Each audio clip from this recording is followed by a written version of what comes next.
بدشگونی لینا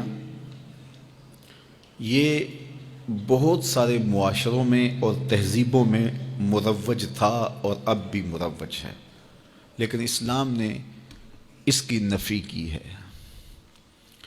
بدشگونی کیا ہے؟ کسی دن کو، کسی جگہ کو، کسی شخص کو منحوس خیال کرنا۔ بعض لوگ جانوروں کے بولنے سے بدشگونی لیتے ہیں کہ الو بول پڑا ہے تو یہ کام ہم نے نہیں کرنا، بلی نے راستہ کاٹ دیا ہے تو یہ کام ہم نے نہیں کرنا۔ اسی طرح بعض اشخاص کو منحوس خیال کیا جاتا ہے کہ بعض لوگ منحوس ہیں۔ عموماً بعض خاندانوں کے اندر کسی عورت کو منحوس خیال کر لیا جاتا ہے اور پورے خاندان کے لوگ اس کے بارے میں یہ رائے قائم کر لیتے ہیں کہ یہ منحوسہ ہے، اور یہ اگر صبح صبح اس سے ملاقات ہو گئی تو پھر سارا دن خراب گزرے گا۔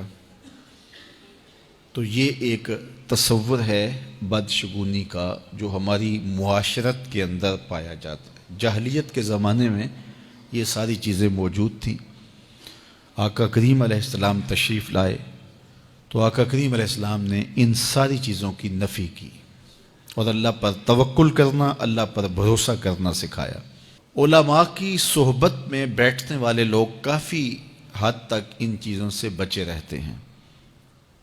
عام لوگوں کی زندگیوں کے اندر یہ چیزیں موجود ہوتی ہیں۔ جاہل پیروں، ملنگوں اور یہ بنگیوں چرسیوں کے پاس بیٹھنے والے لوگوں کے اندر تو کوٹ کوٹ کے یہ ہندوانہ چیزیں رچی بسی ہوتی ہیں۔ اس لیے ہمیں شریعت بیضاء کے مطابق ہی اپنی زندگی گزارنی چاہیے اور اپنے نظریات شریعت سے ہی لینے چاہیے۔ اہل علم کی صحبت میں بیٹھنے سے نور ملتا ہے اور حقیقی رستہ نصیب ہوتا ہے۔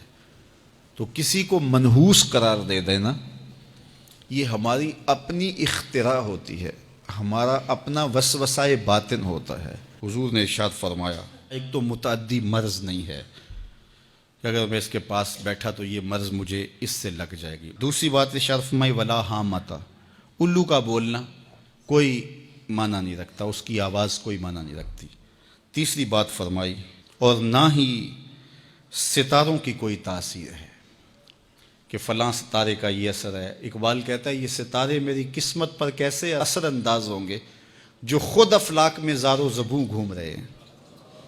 وہ بعض کہتے ہیں ہاتھ کی لکیریں کام کرتی ہیں، جی یہ تیری ہاتھ میں فلاں چیز کی لکیر ہی نہیں ہے، فلاں کی لکیر۔ وہ بیٹھے ہوتے ہیں نا فٹ پاتھ کے اوپر پروفیسر بابا جو قسمت کا حال بتاتے ہیں اور 10 روپے لیتے ہیں، تو وہ بتا رہے ہوتے ہیں تیری قسمت میں یہ ہے، تیری قسمت میں یہ ہے، تیری قسمت میں یہ ہے۔ وہ کسی نے کہا قسمت تو ان کی بھی ہوتی ہے جن کے ہاتھ بھی نہیں ہوتے۔ تو یہ لکیروں میں قسمت کو تلاش نہیں کیا جا سکتا۔ جب بچہ شکم مادر میں 120 دن کا ہوتا ہے، صحیح حدیث میں آتا ہے، فرشتہ اس کی عمر بھی لکھ جاتا ہے، اس کا رزق بھی لکھ جاتا ہے، اس کا شقی و سعید بھی ہونا لکھ جاتا ہے۔ لکھ دیا گیا، قلم اٹھا لیے گئے اور صحیفے خشک ہو گئے، اب کوئی نہیں لکھا جائے گا۔ تو جو شکم مادر میں لکھا گیا۔ اور چوتھی بات اللہ کے محبوب نے فرمایا کہ سفر کچھ نہیں ہے۔ یعنی کچھ لوگ کہتے ہیں یہ جو سفر کا مہینہ ہے یہ بہت ہی سخت مہینہ ہوتا ہے اور ان دنوں کے اندر سفر نہیں کرنا چاہیے، ان دنوں کے اندر شادی نہیں کرنی چاہیے، ان دنوں کے اندر اگر شادی کی جائے تو وہ شادی کامیاب نہیں ہوتی، اس لیے کہ یہ مہینہ منحوس ہے۔ میں آپ کو بتاتا ہوں کہ اس سفر کے مہینے میں سیدنا علی کی شادی حضرت سیدہ فاطمہ سے ہوئی ہے۔ بتاؤ اس سے کامیاب کوئی شادی ہو سکتی ہے؟ کوئی کہتے ہیں جی اس مہینے میں اگر شادی ہو تو اولاد نہیں ہوتی۔ حضرت علی اور سیدہ فاطمہ کی شادی ہوئی ہے، حسن اور حسین پیدا ہوئے ہیں، ایسے کوئی بیٹے تو لاؤ زمانے میں۔ حضرت زینب رضی اللہ تعالی عنہا اور حضور کی شادی ماہ صفر المظفر میں ہوئی ہے۔